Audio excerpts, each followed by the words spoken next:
রহমানির রহিম। হাওরে কিন্তু অলরেডি ধান কাটা শুরু হয়ে গেছে। আপনারা দেখতে পাচ্ছেন আমার পিছনে কিন্তু একটা কম্বাইন হারভেস্টার, যেটা কিনা কৃষিক্ষেত্রে আমি বলবো এটা একটা বিপ্লব। কারণ হচ্ছে যে একই সাথে মারাই, ঝাড়াই, কর্তন সব কিছু করা হয়। সবচেয়ে বড় বিষয় হলো এই হাওরে ধান কাটতে প্রায় 1.5 থেকে 2 মাস সময় লেগে যেত, যেখানে এই যন্ত্র মানব বা যন্ত্র দানব যাই কিছু বলি না কেন, সেই সময় এবং মানে মানুষের শ্রমটাকে মানে কি বলবো, এটাকে অর্ধেক বা তার অংশ বেশি অংশ কমাই নিয়ে আসছে।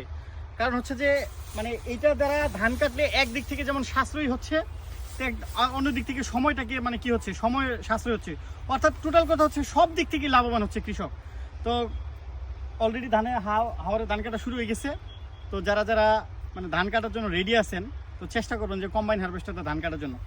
কেননা কম্বাইন হারভেস্টারে কিন্তু ধান কাটলে যে ধানের যে মানে মানে নিচে যে পড়ে যায় সেটা কিন্তু খুব কম পড়ে, এটা মানে সাশ্রয়ী হয়। দেখা যাক এবারে বৈশাখটা কেমন যায়।